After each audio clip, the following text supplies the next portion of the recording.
আসসালামু আলাইকুম। ইমোশন বা আবেগ একটি মানুষের জীবনে যে কতটা গুরুত্বপূর্ণ সেটা আমরা আজকের এই সিনেমার এক্সপ্লেনেশন শুনলেই বুঝতে পারবো। একটি ছেলে যার মধ্যে কিনা কোনো ইমোশনই কাজ করে না, সব সময় লজিক দিয়ে কাজ করে। তার জীবনের মাত্র 3টি রুল: টাইম টু টাইম খাবার খাওয়া, ঘুমানো আর টাইম টু টাইম সেক্স করা।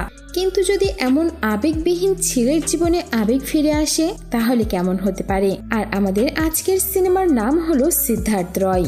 বেশি স্পয়লার দিয়ে সিনেমার মজাটা নষ্ট করতে চায় না, তাই চলুন বেশি দেরি না করে শুরু থেকে শুরু করা যাক। সিনেমার শুরুতেই আমরা সিদ্ধার্থ রয়কে দেখতে পাই, যে কিনা অনেক বেশি রেগেছিল। আর সে একটি বাড়ির সামনে এসে কার দাঁড় করায় আর ইন্দু ইন্দু বলে জোরে জোরে চিৎকার করতে করতে বাড়ির ভেতরে ঢুকে পড়ে। সে বাড়ির ভেতরে গিয়েও ইন্দুর নাম ধরে অনেক জোরে জোরে ডাকতে থাকে। আর অন্যদিকে আমরা দেখতে পাই ইন্দুর বাবা মা আর ভাই একটি ঘরের ভেতরে লুকিয়ে আছে।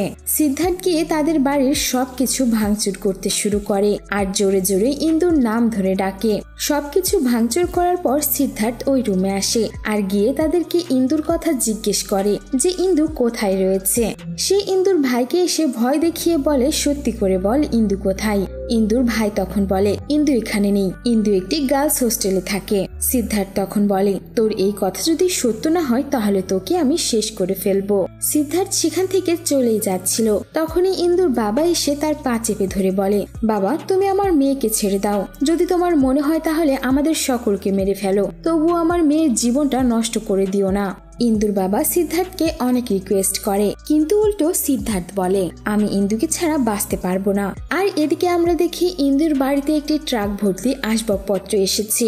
সিদ্ধার্থ যেই সবকিছু ভাঙচুর করেছিল সেই জায়গাটি আবারও নতুন করে ডেকোরেশন করা হয়েছে, দেখে যেন বোঝার উপায় নেই এখানে একটু আগেই সিদ্ধার্থ এসে ভাঙচুর করেছে। আর সেখানে থাকা একটি লোকের কাছে ফোন আসলে সে ফোনে বলে যে তারা 15 মিনিটের মধ্যে সবকিছু আবারও আগের মতো করে দিয়েছে। কিন্তু এখানে প্রশ্ন হচ্ছে ইন্দুটা কে? একটু পরেই আমরা জানতে পারবো যে ইন্দু আসলে কে। আর সিন কাট হয়ে সিদ্ধার্থের কাছে আসলে আমরা দেখি সে একটি গার্লস হোস্টেলের সামনে এসেছে। আসতেই সে গাড়ি দিয়ে দুইটি বাইককে টক্কর মারে। সেখানে থাকা দুইটি গার্ড এগিয়ে আসলে সিদ্ধার্থ তাদেরকেও অনেক মারে। সে হোস্টেলের ভেতরে গিয়েও শুধুমাত্র ইন্দু ইন্দু বলে চিৎকার করতে থাকে। আর এরপরেই আমরা দেখতে পাই ইন্দুকে, যে কিনা গোসল করে এখনই বের হচ্ছিল। আর তখনই তার সামনে সিদ্ধার্থ আসে। সিদ্ধার্থ তখন তাকে এই অবস্থায় দেখে সরি বলে আর বলে, তুমি জলদি কাপড় পরে নাও। ইন্দু তখন বলে, প্রয়োজন নেই, তোমার সঙ্গে যে আমি কতবার ইন্টিমেট হয়েছি আর এই সব কিছু যে তুমি কতবার দেখেছ তা তো বলার অপেক্ষা রাখে না। এইটা বলেই ইন্দু সেখানেই কাপড় পরতে শুরু করে। সিদ্ধার্থ তখন ইন্দুকে বলে, ইন্দু আমি তোমাকে ছাড়া বাঁচতে পারবো না, প্লিজ তুমি এমনটা করো না, আমি সত্যিই তোমাকে অনেক ভালোবাসি, তাই তুমি এখনই আমার সঙ্গে আমার বাড়িতে চলো। কিন্তু এদিকে ইন্দু সিদ্ধার্থকে দেখে অনেক রেগে যায় আর বলে, তুমি কি বুঝতে পারছো না আমি তোমাকে কি বলছি? আমি তোমাকে আমার লাইফে আর চাই না, তুমি আর কখনোই আমার সামনে আসবে না, কতবার বলতে হবে আর তোমাকে? কিন্তু সিদ্ধার্থ যেন ইন্দুর কোনো কথাই শোনে না। সে ইন্দুকে কিস করতে যায় আর তখনই ইন্দু হুট করে সিদ্ধার্থকে চড় মেরে বসে। আর এরপর রেগে মেগে ইন্দু বেরিয়ে পড়ে ক্লাসের জন্য। আর এখানে আমাদের ফ্ল্যাশব্যাক দেখানো হয়, যেখানে আমরা দেখতে পাই ইন্দু এসে কলেজে নতুন ভর্তি হচ্ছে। মনে মনে ইন্দু অনেক খুশি হয় যে এই নতুন কলেজ থেকেই তার নতুন জীবন শুরু হবে। এরপর সে তার কম্পিউটার ল্যাবে আসে ক্লাস করার জন্য। সে দরজা খুলে রুমের ভেতরেই যায় আর তখন সিদ্ধার্থকে দেখতে পাই একটি মেয়ের সঙ্গে সে ইন্টিমেট হচ্ছে। আর এটা দেখে সে খুবই অবাক হয়ে যায় আর লজ্জায় পড়ে যে এটা আবার কোথায় চলে এলো। কিন্তু যখন বাইরে বের হয়ে যাবে তখন সিদ্ধার্থ বলে, শুনুন আপনি প্লিজ দরজার সামনে দাঁড়িয়ে থাকুন যাতে কেউ ভেতরে আসতে না পারে। ইন্দু এটা শুনে অনেক চমকে যায়, বলে যে এটা আবার কেমন ছেলে, আর সে কিনা আমাকে অর্ডারও দিচ্ছে। কিন্তু আমরা দেখি ইন্দু তবুও কম্পিউটার ল্যাবের বাইরেই দাঁড়িয়ে থাকে। তখন সেখানে দুইটি মেয়ে আসে ক্লাস করার জন্য। আর তখন ইন্দু দরজাটি লাগিয়ে দিয়ে তাদেরকে ভাগিয়ে দেয় সেখান থেকে। আর একটু পরেই আমরা দেখি সিদ্ধার্থ পুরোপুরি ইমোশনলেস হয়ে বাইরে বেরিয়ে যাচ্ছে সোজা। সে ইন্দুর দিকে তাকায় না পর্যন্ত। সে মনে মনে ভাবতে থাকে, কোনো ভুল কলেজে আবার ভর্তি হয়ে গেলাম না তো। আসলে সিদ্ধার্থ হলো একজন আবেগবিহীন ছেলে, যার কোনো কিছুতেই কিছু যায় আসে না। আর এর পরের দিন যখন ইন্দু কলেজে আসে আবারও, তখন সে দেখে সিদ্ধার্থ অনেক দামি একটি কার থেকে নামছে। এটা দেখে তো সে রীতিমতো শক খেয়ে যায় আর ভাবে এটা আবার কোন ছেলে। কিন্তু এরপর সে আবারও লক্ষ্য করে যে সিদ্ধার্থ কলেজে এসেই ব্রাশ করছে। আর এ থেকেই আমরা পুরোপুরি বুঝে যাই সিদ্ধার্থের মধ্যে কোনো আবেগই কাজ করে না। কে তার বিষয়ে কি ভাবলো কি বললো তার কোনো কিছুতেই কিছু যায় আসে না। সিন কাট হলে আমরা দেখি ইন্দু বসে ক্লাস করছে। তখনই দুজন ছেলে আসে লেট করে, কিন্তু শিক্ষক তাদেরকে ক্লাসে ঢুকতে দেয় না, তারা চলে যায়। অন্যদিকে একটু পর যখন একই ক্লাসে সিদ্ধার্থ দেরি করে আসে, সে স্যারকে না বলে ক্লাসে ঢোকে, আবার 2 মিনিট পর বের হয়ে চলে যায়। কিন্তু তাকে শিক্ষক কিছুই বলে না। ইন্দু এটাও দেখে বেশ অবাক হয়ে যায় যে এসব কেন হচ্ছে। আর এইটা দেখে ইন্দু ভাবতে থাকে, শিক্ষক ওই 2 ছেলেকে তাড়িয়ে দিলেও কেন একে তাড়ালো না, এ কে? আর এর পর থেকেই দেখা যায় যে ইন্দু সবসময় সিদ্ধার্থকে লক্ষ্য করে। সিদ্ধার্থ কি করছে না করছে সে সবকিছু খেয়াল করে। আর সে বুঝতে পারে যে সিদ্ধার্থ সবসময় বই পড়তে থাকে। এরপর আবারও সিন কাট হয়ে পরের দিনের ক্লাসরুম দেখানো হয়, যেখানে দেখা যায় প্রতিদিনের মতো সিদ্ধার্থ আবারও লেট করে ক্লাসে ঢোকে। আর 2 মিনিট পরে যখন সে বের হতে যাবে, তখনই শিক্ষক তাকে বলে, কি তুমি চলে যাচ্ছ কেন? তোমার কি সব পড়া হয়ে গেছে নাকি? তখন সিদ্ধার্থ বলে, হ্যাঁ হয়ে গেছে। শিক্ষক তখন সিদ্ধার্থকে 2-3টা প্রশ্ন করে, আর সিদ্ধার্থ সব প্রশ্নের সঠিক জবাব দেয়, যেটা দেখে ইন্দু তো রীতিমতো শক যে এইটুকু সময়ের মধ্যে সে সবগুলো অ্যান্সার সঠিকভাবে দিল। আর এখানে ইন্দুও বুঝতে পারে সিদ্ধার্থের মধ্যে কোনো ইমোশন না থাকলে কি হবে, সে কিন্তু অনেক ইন্টেলিজেন্ট একটা ছেলে। আর এরপরে আবারও সিন বর্তমানে চলে আসে। এখানে আমরা পুলিশ অফিসারকে দেখতে পাই, যে কিনা সিদ্ধার্থের বাবার ক্লাসমেট ছিল। আর এই পুলিশটি সিদ্ধার্থকে বাড়িতেও এনেছে। ইন্সপেক্টরটি সিদ্ধার্থের মাকে বলে, আপনার ছেলে মেয়েদের হোস্টেলে গিয়ে ভাঙচুর করেছে, যেটার জন্য কিন্তু ওর উপর কেসও হতে পারতো, কিন্তু আমি সবকিছু সামলে নিয়েছি। পুলিশটি তখন সিদ্ধার্থের মায়ের কাছে জানতে চাই যে সিদ্ধার্থ কেন এমন ব্যবহার করছে। আর এখানেই আমরা জানতে পারি সিদ্ধার্থের ইমোশনলেস হওয়ার আসল কারণ। সিদ্ধার্থের মা বলে, আমার বিয়ের 10 বছর পর আমার কোলজুড়ে সিদ্ধার্থ আসে, কিন্তু সিদ্ধার্থের বাবা অনেক বই পড়তে ভালোবাসত। সিদ্ধার্থ যখন ছোট ছিল তখন সিদ্ধার্থের বাবা এক হাতে সিদ্ধার্থকে নিত আর অন্য হাতে বই নিয়ে পড়তো। আর সিদ্ধার্থ বেশিরভাগ সময় তার বাবার সাথেই থাকতো। আর এইভাবেই সিদ্ধার্থের বুক পড়ার এমন একটা অভ্যাস হয়ে যায়, তার মা যদি তাকে খেলতেও পাঠাতো, সে এসে অনেকগুলো বই বের করে পড়তে শুরু করত। আর এখান থেকেই সিদ্ধার্থের ভেতরের সব ইমোশনগুলো মরে যায়, আর সে সবসময় লজিক্যালি কথা বলতো আর কাজ করত। আর সিদ্ধার্থ এই বই পড়তে পড়তে এতটাই কঠোর হয়ে যায় যে তার দাদা মারা গেছে এটা শোনার পর সে তার বাবাকে গিয়ে বলে, বাবা, জীবন তো একটা খেলার মতো, যে জন্ম নিয়েছে তাকে তো একদম মৃত্যুবরণ করতেই হবে, আর কারো মৃত্যুতে আমাদের কান্নার কিছু নেই। আর এইটা শুনে তার বাবা তো অনেক বেশি শক খেয়ে যায় যে এত ছোট বাচ্চার মুখে এসব কি কথা। আর তারা সেখানে বুঝতে পারে যে সিদ্ধার্থ কতটা ইমোশনলেস হয়ে গেছে। একদিন সিদ্ধার্থ তার মায়ের সঙ্গে বসেছিল, তখন সে তার মাকে বলে তার অনেক খিদা লেগেছে, খাবার দিতে। তার মা বলে, আমি এখনই খাবার বানিয়ে আনছি। কিন্তু সে খাবারের জন্য ওয়েট না করে সেখানে থাকা গাছের পাতায় খেতে শুরু করে, যেটা দেখে তার মাও বেশ অবাক হয়ে যায়। এরপর একদিন দেখা যায় সিদ্ধার্থকে কোথাও খুঁজে পাওয়া যাচ্ছিল না। তখন তারা সিদ্ধার্থকে খুঁজতে বেরিয়ে পড়ে, আর তারা দেখতে পাই একটি মন্দিরের সামনে রাস্তায় সিদ্ধার্থ ঘুমিয়ে আছে। আর এখানে আমরা বুঝতে পারি সিদ্ধার্থের যখন ঘুম আসে সে যেখানে সেখানেই ঘুমিয়ে পড়ে। সে কোথায় ঘুমাচ্ছে সেটা তার কাছে বড় বিষয় না। আর এরপর সিন আবারও বর্তমানে ফিরে আসে, আর আমরা দেখতে পাই সিদ্ধার্থের জ্ঞান ফিরে এসেছে। সে আবারও জ্ঞান ফেরার পর ইন্দু ইন্দু বলে চিৎকার করতে থাকে। সে বাড়ি থেকে বের হয়ে যায় ইন্দুকে খোঁজার জন্য। আর তখনই সে সিগারেট খাওয়ার জন্য একটি মেয়ের কাছে গিয়ে লাইটার চাই। মেয়েটি বলে, আমার কাছে কোনো লাইটার নেই, তোমার কি মনে হচ্ছে আমি লাইটার নিয়ে ঘুরি? আর তখনই সেখানে রাধা নামের একটি মেয়ে আসে, আর সিদ্ধার্থকে লাইটার দেয় সিগারেট জ্বালানোর জন্য। আসলে এই রাধা নামের মেয়েটি হলো সিদ্ধার্থের চাচাতো বোন। সে এসেছিল সিদ্ধার্থকে বাড়িতে নিয়ে যাওয়ার জন্য, কিন্তু সিদ্ধার্থ রাধার কোনো কথাই শোনে না। সে আবারও ইন্দুর খোঁজে বেরিয়ে পড়ে। আর এরপর আমরা দেখতে পাই ইন্সপেক্টর ইন্দুর সঙ্গে দেখা করতে এসেছে। ইন্সপেক্টর ইন্দুর কাছে সিদ্ধার্থের বিষয়ে জিজ্ঞেস করে। তখন ইন্দু বলে, আমি সিদ্ধার্থকে সবার প্রথমে কলেজে দেখেছিলাম। সিদ্ধার্থ এমন একটা ছেলে ছিল যার কাছে কোনো কিছুই যায় আসে না। আমরা দেখতে পাই সিদ্ধার্থ একদিন বই পড়ছে, তখনই সিদ্ধার্থের মনের ভেতরে ইন্টিমেট হওয়ার ইচ্ছে জাগে। আর সে সামনে ইন্দুকে দেখতে পায়। সে ইন্দুর কাছে আসছিল, কিন্তু তখনই সেখানে কলেজের কাজের মেয়ে চলে আসে। আর সিদ্ধার্থ ইন্দুকে বাদ দিয়ে সেই কাজের মেয়ের সঙ্গে গিয়ে ইন্টিমেট হয়। এইটা দেখে তো ইন্দু সিদ্ধার্থের ওপর অনেক বিরক্ত হয়ে যায়। এই সবকিছু করে যখন সিদ্ধার্থ বাইরে বের হয়ে আসছিল, তখন ইন্দু তাকে গিয়ে বলে, তুমি এমন কেন? আমি তোমার বিষয় নিয়ে প্রিন্সিপালের কাছে কমপ্লেন করে দেব। কিন্তু সিদ্ধার্থ ইন্দুর কোনো কথাতেই কান দিচ্ছিল না। তখনই সেখানে একটি মেয়ে এসে ইন্দুকে বলে, সিদ্ধার্থ পুরোপুরি একটা ইমোশনলেস ছেলে। আর তুমি কার কমপ্লেন করবে? সিদ্ধার্থই হলো এই কলেজের মালিক। সিদ্ধার্থকে এই কলেজ থেকে কেউই বের করতে পারবে না। আর এখানে আমরা আরো একটি কাহিনী জানতে পারি। সিদ্ধার্থ তার কাজিন রাধার সঙ্গে প্রথমবার ইন্টিমেট হয়েছিল। আসলে একদিন সিদ্ধার্থ কামাসূত্র বই পড়ছিল। তখন তার বাড়িতে বাবা মা ছিল না, শুধুমাত্র রাধাই ছিল। সে রাধার কাছে গিয়ে বলে তার শারীরিক চাহিদাটা মেটানোর জন্য। কিন্তু রাধা বলে, তুমি আমার ভাই, আমি তোমার কাছে এমনটা আশা করিনি। কিন্তু সিদ্ধার্থ বলে, আমি বইয়ে পড়েছি, নিজের চাহিদা মেটানো কোনো খারাপ কিছু নয়, এতে শরীরের অনেক উপকার হয়, ডিপ্রেশন দূর হয়, আরো অনেক কিছু। আর এইসব কথা শোনার পর রাধাও রাজি হয়ে যায় আর তারা দুজন মিলিত হয়। এরপর সিন আবারও বর্তমানে ফিরে আসে। সিদ্ধার্থ আবারও হস্টেলের সামনে আসে। তখনই ইন্দুর ভাই এসে সিদ্ধার্থকে অনেক মারে। তারা সিদ্ধার্থকে মেরে অনেক আহত করে দিয়েছিল। আর সিদ্ধার্থ মার খেয়ে রাস্তায় পড়েছিল। তখনই রাধা সেখানে আসে সিদ্ধার্থের খবর পেয়ে। সিদ্ধার্থকে এমন অবস্থায় দেখে রাধা অনেক কান্নাকাটি করে। সিন কাট হলে আমরা আবারও ইন্সপেক্টর আর ইন্দুকে দেখি। সেখানে ইন্সপেক্টর ইন্দুকে প্রশ্ন করছিল, সিদ্ধার্থ যদি আবেগবিহীন ছেলে ছিল, তাহলে সে তোমাকে কিভাবে ভালোবাসলো? তখন ইন্দু বলে, যখন তারা কলেজে ছিল তখন একটি কম্পিটিশন হয়েছিল, যেই কম্পিটিশনে সবচাইতে ট্যালেন্টেড ছেলে মেয়েদের খোঁজ পাওয়া যায়।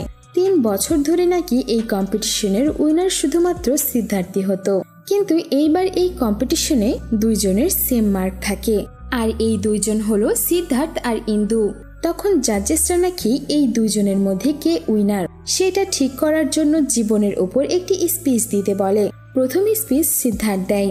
সিদ্ধার্থ বলে, জীবনটা একটা জার্নি, যেটা শুরু হয় আর কোনো না কোনো একদিন শেষও হয়ে যায়। তাই জীবনে কোনো সময় নষ্ট করা উচিত নয়, সবার নিজের নিজের কাজ সময় মতো করে নেওয়া উচিত। মানে সিদ্ধার্থ এখানে সবাইকে বোঝাতে চাইছিল যে পুরো লাইফটাই শুধুমাত্র লজিক দিয়ে চালাও। কিন্তু অন্যদিকে ইন্দু বলে পুরোটাই উল্টো। ইন্দু বলে, জীবন আমাদের একটাই সুযোগ দেয়, তাই আমাদের সব সময় সবার সঙ্গে মিল রেখে চলা উচিত, সবাইকে সাহায্য করা উচিত, একসঙ্গে থাকা উচিত, যাতে আমাদের জীবনটা অনেক সুন্দর আর সুখের হতে পারে। বিচারকদের ইন্দুর স্পিচটি অনেক ভালো লাগে, তাই তারা ইন্দুকেই উইনার ঘোষণা করে দেয়। আর এখানে এই প্রথমবার সিদ্ধার্থ কারো কাছ থেকে কম্পিটিশন হেরে গিয়েছিল, আর যার জন্য সিদ্ধার্থের অনেক মন খারাপ হয়। কিন্তু সিদ্ধার্থের সবচাইতে বেশি শখ লাগে কখন জানেন? যখন সে জানতে পারে এই বছরে কলেজের টপার সে নয়, বরং ইন্দু হয়েছে। সিদ্ধার্থ অনেক বেশি শখ খেয়ে যায়। সে যেন মানতেই পারছিল না সে কারো কাছ থেকে হেরে গেছে। সিদ্ধার্থ রেগেমেগে ইন্দুকে গিয়ে বলে, এত খুশি হওয়ার কি আছে, মাত্র তো একবার জিতেছ, ভাগ্যের জোরে জিতে গেছো, বারবার জিতবে এমনটাও নয়। তখন ইন্দু বলে, আমি একবার জিতেছি তাতে আমি বেশ খুশি, তোমার মতো তো অন্তত জীবন্ত লাশ তো আর নই। আর এই কথাটা সিদ্ধার্থের মনে অনেক বেশি আঘাত করে। আর সিদ্ধার্থ সেখান থেকে সোজা বাড়িতে আসে। আর ইন্টিমেট হওয়ার জন্য সে তার বাড়ির কাজের মেয়েকেই রুমে নিয়ে আসে। আর তখনই সেখানে তার মা চলে আসে, যেটা দেখে সিদ্ধার্থ লজ্জায় মাথা ঝুঁকিয়ে নেয় আর কান্না করতে থাকে।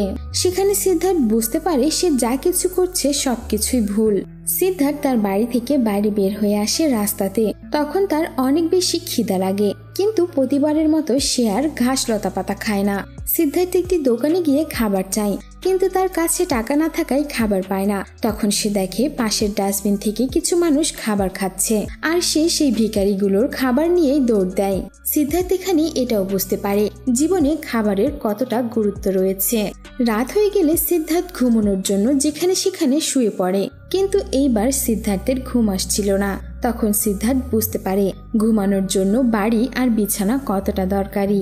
আর তখনই সিদ্ধার্থের সামনে একটি বাবা আসে। সেই বাবাটি সিদ্ধার্থকে বলে, তুমি আজ পর্যন্ত শুধুমাত্র লজিক দিয়েই জীবন পরিচালিত করেছো, এবার নিজের জীবনকে আবেগ দিয়ে পরিচালিত করো। তুমি মানুষকে যত বেশি ভালোবাসবে তারাও তোমাকে অনেক ভালোবাসবে। আর এখান থেকেই সিদ্ধার্থের মধ্যে আবেগ চলে আসে আর সেও নর্মাল মানুষে পরিণত হয়। আর এইবার সিদ্ধার্থ তার বাড়িতে গিয়ে ঘুমায়। আর এই সবকিছু দেখে তো তার পুরো পরিবার অনেক বেশি অবাক হয়ে যায়।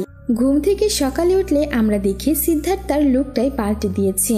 ভালো ভালো জামা কাপড় পরছে, তার বড়দের সঙ্গে অনেক ভালো ব্যবহার করছে, ছোটদের সঙ্গে অনেক আদর করে কথাও বলছে। তার পুরো পরিবার সিদ্ধার্থের এমন পরিবর্তন দেখে অনেক খুশি হয়। কলেজে আসার পর সিদ্ধার্থের এমন নতুন রূপ দেখে ইন্দুও অনেক ইমপ্রেস হয়। আর ধীরে ধীরে সিদ্ধার্থ ইন্দুকে পছন্দ করতে শুরু করে। আর এরপরে আমরা দেখতে পাই সিদ্ধার্থ বৃষ্টির ভেতরে ইন্দুকে প্রপোজ করে আর তারা দুজন কিসও করে।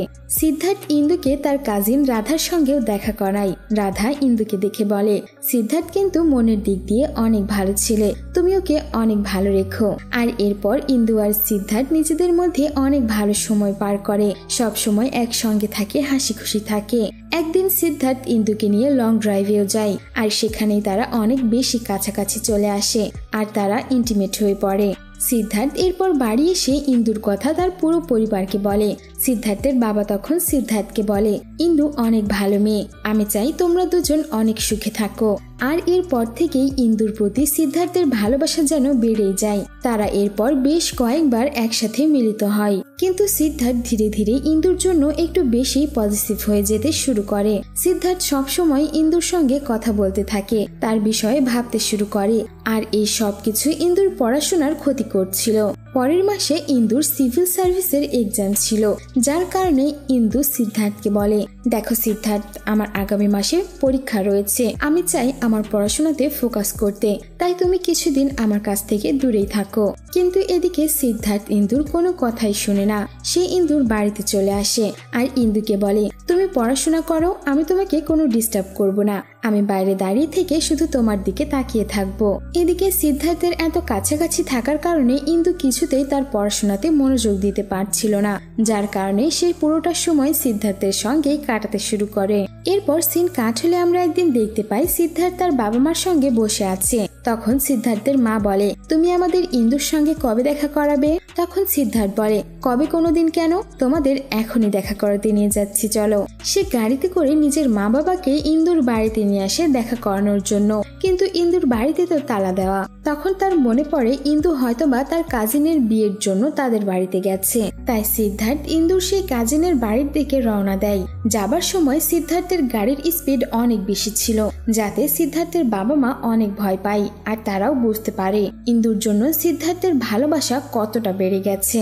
কিন্তু সেই বিয়ে বাড়িতে গিয়েও ইন্দুকে খুঁজে পায় না সিদ্ধার্থ। তখন সিদ্ধার্থের বাবা বলে, ইন্দু হয়তোবা বাড়িতে চলে গেছে, তুমি তোমার ইমোশনকে একটু কন্ট্রোল করো। আর এরপর দেখা যায় সিদ্ধার্থ তার বাবা মার সঙ্গে বাড়িতে চলে আসে। এরপর একদিন সিদ্ধার্থ, ইন্দু আর রাধা তাদের ফ্রেন্ডের পার্টিতে আসে। তখন সেখানে তারা একটা পর্যায়ে ট্রুথ আর ডেয়ার গেম খেলে। ইন্দুর বাড়ি আসলে ইন্দুর ডেয়ারটা চুজ করে। তখন সিদ্ধার্থ আর ইন্দু কিস করে, কিন্তু কিস করতে করতে সিদ্ধার্থ একটু বেশি ক্লোজ হয়ে যাচ্ছিল, যার কারণে ইন্দু তাকে ধাক্কা মারে। আর রেগে মেগে ইন্দু তখন সেখান থেকে চলে যায়। আসলে এতদিন সিদ্ধার্থ একজন ইমোশনলেস ছেলে ছিল, আর এখন যেহেতু সে নর্মাল হয়েছে আর তার ভিতরে আবেগ ফিরে এসেছে, তাই সে তার আবেগটাকে কন্ট্রোল করতে পারছিল না। এরপর আমরা দেখতে পাই রাধা এসে ইন্দুকে বলছে, সিদ্ধার্থ তোমার জন্যই নর্মাল মানুষে পরিণত হয়েছে, তার ভেতরে আবেগ এসেছে। এখন যদি তুমি তার কাছ থেকে দূরে চলে যাও তাহলে কি হবে ভাবতে পারছো? তখন ইন্দু বলে, আমি জানি সিদ্ধার্থ আমাকে অনেক ভালোবাসে, কিন্তু এই ভালোবাসাটা সিদ্ধার্থের নিজের জন্যই হুমকি ডেকে আনছে। সিন কাট হলে আমরা দেখি সিদ্ধার্থের বাবা এবং মা একটি ডাক্তারের সঙ্গে কথা বলছে। ডাক্তারটি বলে, যেহেতু নতুন নতুন আবেগপ্রবণ হয়েছে সিদ্ধার্থ, তাই সে নিজের আবেগকে কন্ট্রোল করতে পারছে না, না পারলে এটা তারই ক্ষতি হবে। আর তার আবেগ কন্ট্রোল করার জন্য তাদের উচিত সিদ্ধার্থকে কোনো শান্ত পরিবেশে নিয়ে যাওয়া। তখন আমরা দেখি সিদ্ধার্থকে নর্মাল করার জন্য ইন্দু তাকে একটি শান্ত পরিবেশে নিয়ে আসে, তার সঙ্গে সুন্দর সুন্দর মুহূর্ত কাটাতে থাকে, তাকে যোগা করায়, মেডিটেশন করায়, যার ফলে সিদ্ধার্থ নর্মাল বিহেভিয়ার করতে শুরু করে আর তাদের দুজনের মধ্যে আবারও আন্ডারস্ট্যান্ডিংটা ঠিক হয়। কিন্তু ইন্দুর ফোনে তার মা ফোন করে বলে, কালকে তো তোমার সিভিল সার্ভিসের এক্সাম আছে, তুমি জলদি বাড়ি চলে এসো। আর সেই রাতেই ইন্দু আর সিদ্ধার্থ শহরে ফিরে আসতে থাকে। কিন্তু রাস্তার ভেতরেই একটি গুন্ডা গাড়ির বাইরে থেকে ইন্দুকে অনেক বাজে বাজে কথা বলতে থাকে আর টিস করে, যেটা দেখে সিদ্ধার্থের অনেক মেজাজ গরম হয়ে যায় আর সে গাড়ি দিয়ে বাইকটিকে ধাক্কা মারে। লোকটি তখন সড়কেই পড়ে থাকে আর যেহেতু গাড়িতে ধাক্কা মেরেছিল সিদ্ধার্থ, তাই তাদের কারটিও ড্যামেজ হয়ে যায়। তারা কিভাবে বাড়িতে যাবে উপায় খুঁজে পাচ্ছিল না।